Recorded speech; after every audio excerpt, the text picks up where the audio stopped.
Good morning students. आज हम international economics में एक्सचेंज रेट का एक नया टॉपिक शुरू कर रहे हैं।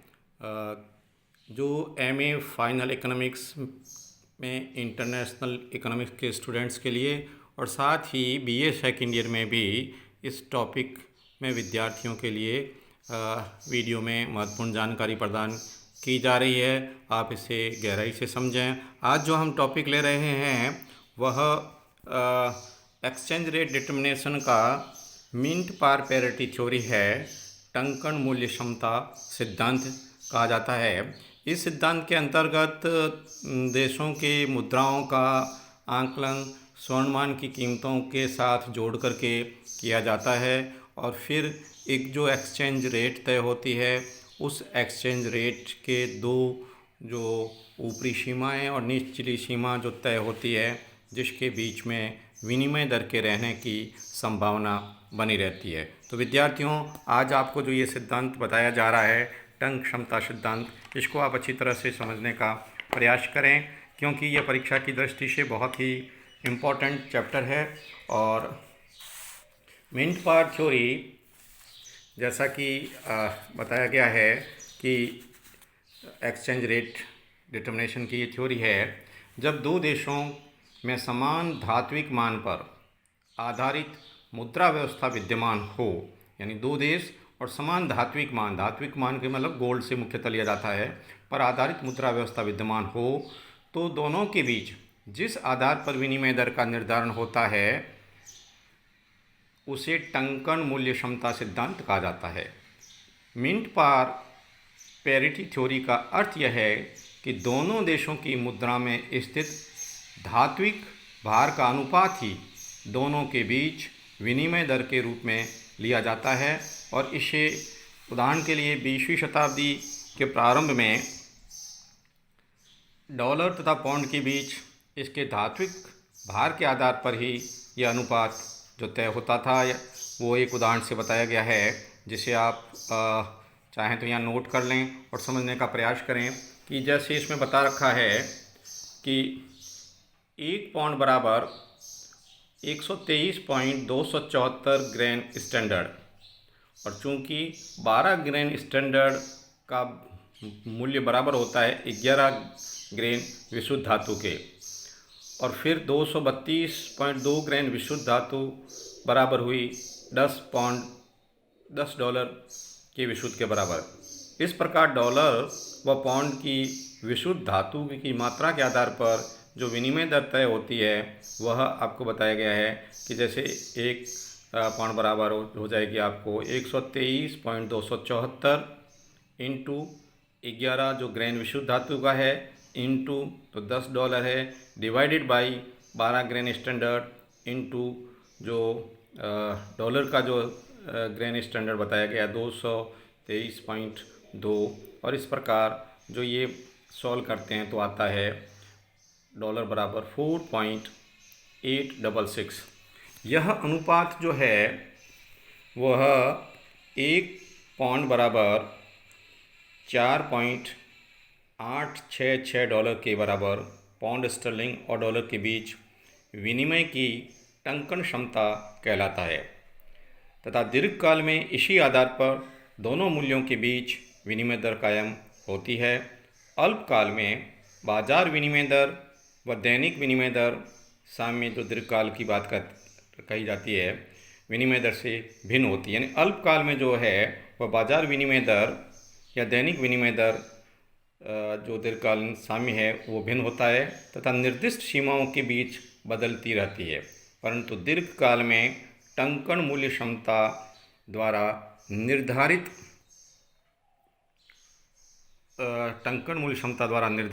साम्य दर ही विद्यमान होनी चाहिए। ये सीमाएं इनके मध्य बाजार विनिमय दर के उतार चढ़ाव होता रहता है और स्वर्ण की वास्तविक लागत जिसके अंतर्गत बीमा, पैकिंग खर्च और परिवहन आदि शामिल करते हैं उस पर निर्भर करती है।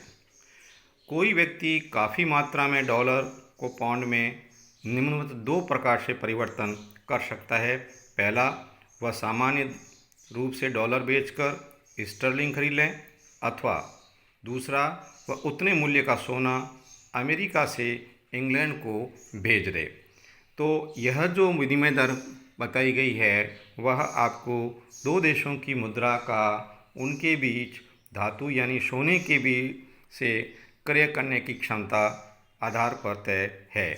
यदि सोने के परिवहन आदि में कोई खर्च न आता हो तो डॉलर और पाउंड की प्रभावी विनिमय दर जो आपको अभी बताई कि 1 पाउंड बराबर जो ये बताई आपको पाउंड बराबर यह है आपके डॉलर के रूप में 4.866 रहेगी।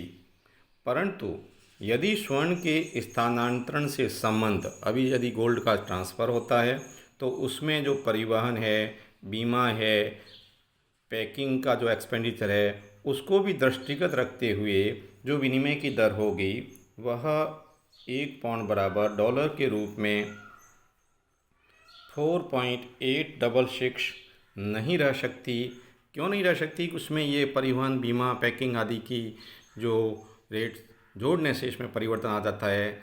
मान लें कि यदि प्रति पाउंड स्टर्लिंग पर 2 सेंट व्यय आता है तो ऐसी स्थिति में जब तक किसी बैंक से $3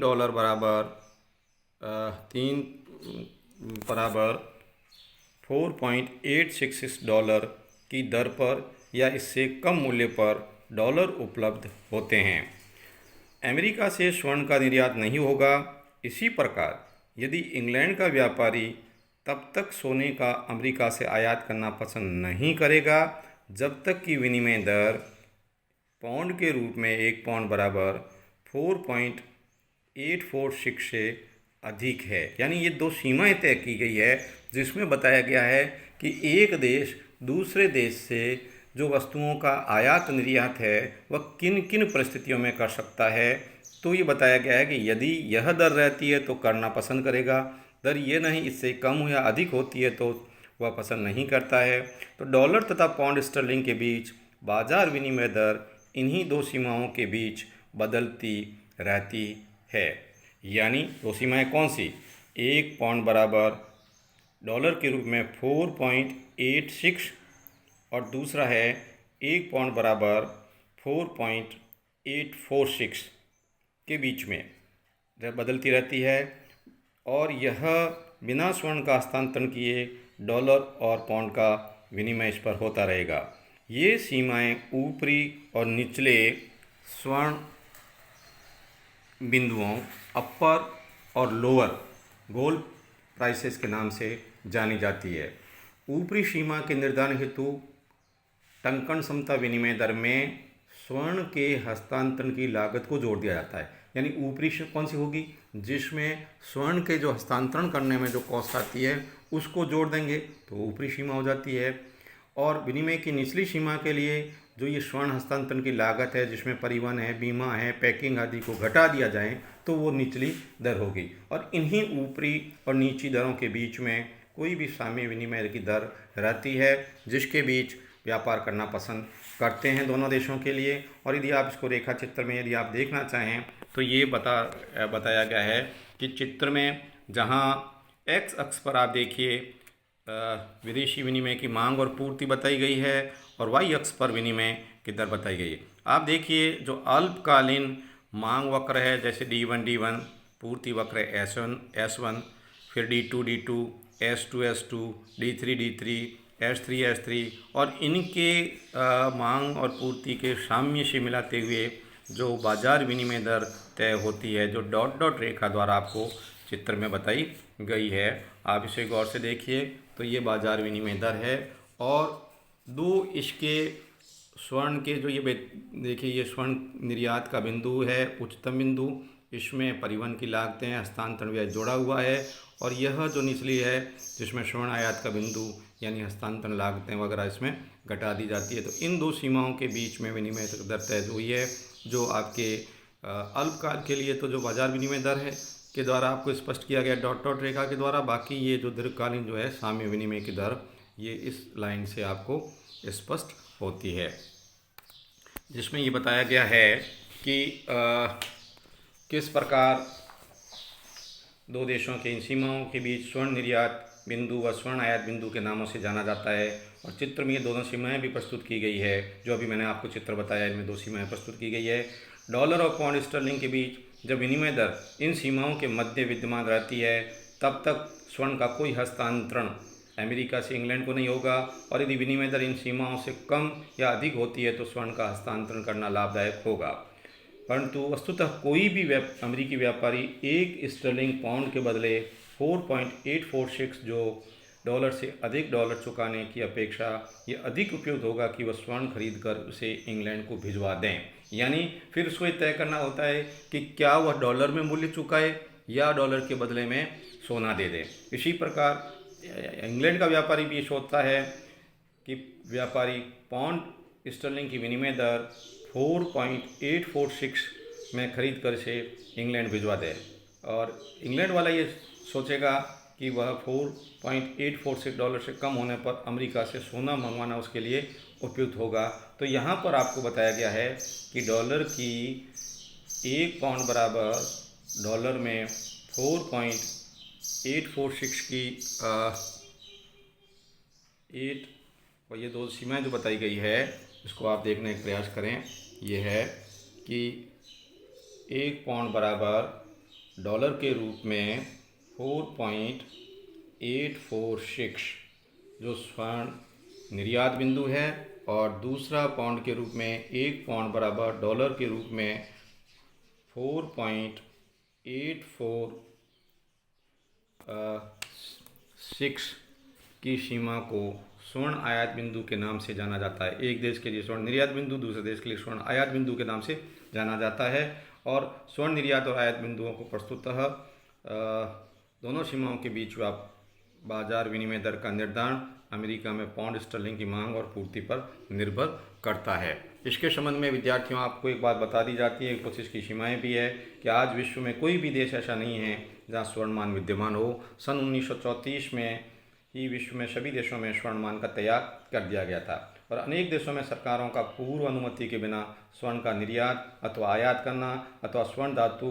के सिक्कों का गलना भी अवैधानिक माना जाता है। यानी गवर्नमेंट की परमिशन बहुत ज़रूरी है। तीसरी बात यह है कि विश्व में लगभग सभी देशों में पत्र मुद्रा का चलन है, और अधिकांश देशों में पत्र मुद्रा अपरिवर्तनीय है। स्वर्ण या धातु भार के अनुपातों के लेकर विभिन्न मुद्राओं के बीच विनिमय दर का निर्धारण कर पाना संभव नहीं है। तो इस प्रकार आप विद्यार्थियों, आपको जो ये मिंट पार पैरिटी थ्योरी समझाई, इसमें बताया गया है कि जब विनिमय दर तय होती है एक पाउंड की डॉलर के रूप में, और उसमें यदि स्वर्ण के हस्तांतरण भुगतान को जोड़कर या घटाकर ऊपरी और निचली सीमा तय कर दी जाती है, और उस दर से कम या ज़्यादा होने पर कोई भी देश अपनी मुद्रा देने के बजाय स्वर्ण को देना या लेना पसंद करेगा। तो आप इसको एक बार फिर से देख लें, और यदि इसमें कोई समझ में नहीं आता है तो वापस आप फ़ोन करके पूछ लें। एक नए वीडियो के साथ हम शीघ्र वापस उपस्थित होंगे। धन्यवाद।